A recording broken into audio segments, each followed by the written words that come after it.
Praise the Lord. जय मसीह की। खुदाबंद के नाम की महिमा हो। और कलाम में जाने से पहले हमारे सभी विश्वासी भाई बहनों को जय मसीह की और इस नए वर्ष की बहुत बहुत शुभकामनाएं। ये नया वर्ष आपके जीवन में बहुत सारी खुशियाँ और बहुत सारे आशीषों को लेकर के आएगा।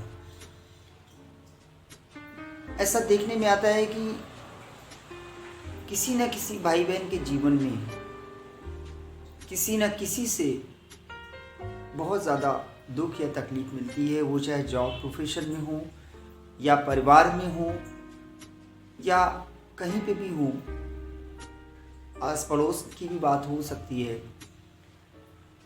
मैं ये नहीं कह सकता हूँ कि कौन हो सकता है, लेकिन मैं इतना ज़रूर जानता हूँ कि किसी न किसी से आपको बहुत तकलीफ़ पहुँची हुई होगी या किसी ने आपको बहुत तकलीफ़ दिया होगा। तो इस नए वर्ष में मैं आपसे सिर्फ ये रिक्वेस्ट करूँगा कि प्लीज़ उन चीज़ों को छोड़ दीजिए जिन्होंने आपको बहुत तकलीफ़ दिया है। उन लोगों को क्षमा कर दीजिए जिनके कारण आपको बहुत दुख पहुँचा है। नबी की पुस्तक 59 चैप्टर 20 and 21 वर्सेस। याकूब में जो अपराध से मन फिराते हैं उनके लिए सिय्योन में एक छुड़ाने वाला आएगा। यहोवा की यही वाणी है। यहोवा ये कहता है, जो वाचा मैंने उनसे बांधी है वह यह है कि मेरा आत्मा तुझ पर ठहरा है और अपने वचन जो मैंने तेरे मुंह में डाले हैं अब से लेकर सर्वदा तक वे तेरे मुंह से और तेरे पुत्रों और पोतों के मुंह से भी कभी ना हटेंगे। ये वचन हमको बहुत कुछ सिखाता है। इस वचन में लिखा है कि हमें ना अपराध से मन को छुड़ाना है। ये मन छूटता नहीं है। जब हम किसी बुरी आदत में पड़ जाते हैं तो मुझे लगता नहीं है कि बहुत आसानी से इंसान छूट जाता है। बहुत ब्लेस्ड हैं वो लोग जो बहुत जल्दी छूट जाते हैं जब किसी बुरे काम में फंस जाते हैं। ऐसा नहीं, मैं उनकी बात कर रहा हूँ, हमें जो हमारे विश्वासी भाई बहन हैं, जब वो किसी ऐसे बुरे काम में फंस जाते हैं जिनकी चर्चा वो किसी और से नहीं कर सकते। वो खुद जानते हैं कि मैं गलत कर रहा हूँ, लेकिन वो उसे छोड़ना भी चाहते हैं लेकिन छोड़ नहीं पाते। और आज ये जो वचन खुदा का कलाम आप तक पहुंचा है तो मैं सच बताऊं कि खुदा आपको छुड़ाना चाहता है। और इस कलाम को अगर ध्यान से पढ़िए, बार बार पढ़िए, तो जो छोड़ना चाहते हैं, देखिए अगर इसको पढ़ा जाए, जो अपराध से मन फिराते हैं उनके लिए सिय्योन में एक छुड़ाने वाला आएगा। यानी कि आप सोच रहे हो कि मैं इसको छोड़ना चाहता हूँ, मैं इसको छोड़ना चाहता हूँ, मैं इसको छोड़ना चाहता हूँ, लेकिन मैं इसे छोड़ नहीं पा रहा हूँ। तो आज का वचन आपको एश्योरेंस दे रहा है, आपको ये भरोसा दिला रहा है कि आपको छुड़ाने वाला हमारा मसीहा आएगा और आपको इस बुरे काम से निकाल लेगा। अच्छा, कितनी अच्छी बात है कि प्रभु के कलाम में बने रहने से, पवित्र शास्त्र को पढ़ते रहने से, प्रभु में बने रहने से एक चीज़ तो बहुत अच्छी होती है कि जब भी भटक जाते हैं, जब भी आप भटक जाते हैं तो आप कभी भी देखना आपके मन में एक उदासी सी रहेगी, एक दुख सा रहेगा।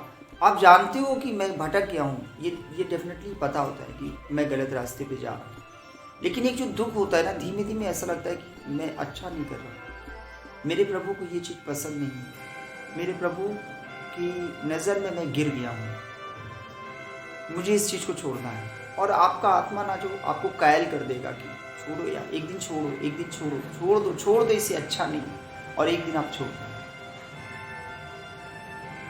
तो ये आत्मा आपसे वो चीज़ छुड़वा ले। लेकिन ऐसा तभी हो पाएगा ना कि जब आप परमेश्वर की ओर ताकते हो। जब हम बुरे कामों में पड़ते हैं या हमसे कोई बुरा काम दुष्ट की ताकत करवाने लग जाती है, द्वार तो हम ही खोलते हैं। अब मैं इसकी चर्चा नहीं करूंगा, इस सब्जेक्ट पर नहीं उठाऊंगा कि कैसे ऐसा होने लग जाता है, इसका द्वार तो हम ही खोलते हैं। इसका कभी नेक्स्ट में मैं वीडियो बनाऊंगा। काफ़ी समय बाद मैं वीडियो बना रहा हूँ, तो मैं उन लोगों को भी विशेष धन्यवाद देता हूँ कि जो हमारे वीडियो को देखते रहते हैं, और जो पहली बार आए उनके लिए भी मैं बहुत थैंक्स बोलता हूँ कि आपका बहुत बहुत धन्यवाद जो आप देख रहे हो। तो जिसके मन में एक इच्छा होती है कि मुझे इसे छोड़ना है, लेकिन जब वो कोई बुरे काम में पड़ जाता है तो उसके साथ एक सबसे सबसे एक खास काम होता है कि वो बाइबल पढ़ना बंद कर देगा। उसका मन लगता ही नहीं, प्रार्थना में वो धीमे धीमे कमी कर देगा, क्योंकि वो उसका वहाँ से भी मन हट जाता है। और वो जैसे ही पवित्र शास्त्र दूर हुआ, परमेश्वर के कलाम से दूर हुआ, बाइबल पढ़ना उसने बंद कर दिया, दुआ प्रार्थना, वो चर्च जाएगा, प्रभु के भवन जाएगा, लेकिन वो चीज़ उसके अंदर होती नहीं जो एक पहली सी एक जो एक लव, एक आग थी, एक लगन थी, जो प्रभु के पीछे भागने की एक धुन, वो चीज़ में गिरावट आ जाती है। और धीमे धीमे ये गिरावट बढ़ती जाती है। तो ये नामधारी समझ रहे हैं ना, केवल नाम का ये विश्वासी रह जाता है, अंदर से बिल्कुल खोखला हो जाता है, उसके अंदर कुछ होता नहीं है, लेकिन दूसरों के निगाह में ये विश्वासी रहता है और ये चलता फिरता सब सारे काम करता है, परिवार में रहता है, प्रभु के भवन भी जाता है। इसके अंदर दुआ प्रार्थना का एक जो हार्ट होता है, वो हार्ट वैसा वो चीज़ वो अपने आप को खुद भी समझ जाता है कि मेरे अंदर कुछ है नहीं, तो वो फिर अपने अन्य सांसारिक कामों में मन लगाने लग जाता है और प्रभु से क्षमा भी मांगता है, क्योंकि वो जानता है कि मैं गुनहगार हूँ, मैंने गलत किया है। लेकिन गलत कामों की करने की जो एक लालच होता है या बंधन समझ रहे ना, आप कौन सा काम कर रहे हैं ये तो प्रभु जानता है और आप जानते हैं, और आपसे बेहतर हमारा पिता जानता है, प्रभु जानता है, मसीहा जानता है इस चीज़ को कि आप क्या कर रहे हो।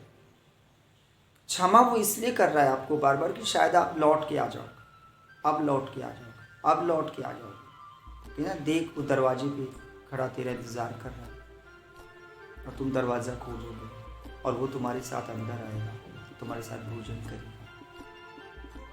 वो चाहता है ना, हमारे अंदर आना चाहता है, लेकिन हमारे कामों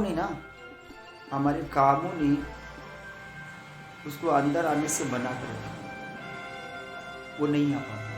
तो प्लीज़ इस नए वर्ष में मैं भी और बहुत लंबा नहीं करूँगा वीडियो, मैं सिर्फ आपसे इतनी बात कहता हूँ कि आपको प्रभु में चलना है तो कॉन्स्टेंटली, अगर बहुत लंबे समय तक आप चलना चाहते हो तो आप एक साथ बहुत तेज़ी से रन मत हो। बहुत तेज़ी से दौड़ने वाले ना लंबे समय तक हमेशा बहुत तेज़ी से दौड़ नहीं पाते। आप एक ऐसी स्पीड लो जो हमेशा बनी रहे।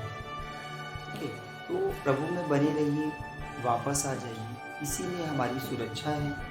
और इसकी सबसे अच्छी बात ये होती है, कभी भटक जाओगे ना, कभी भी हमारे भाइयों और बहनों, कभी भी आप भटकोगे ना तो वापस इसी रास्ते पे आ जाओगे, क्योंकि ये वचन जो है अगर आपके हृदय में है तो आपको कायल कर देंगे, मजबूर कर देंगे, आपको वापस आने के लिए मजबूर कर देंगे, और आप एक दिन फिर प्रभु में साथ साथ चलोगे, प्रभु आपको साथ लेके चलेगा।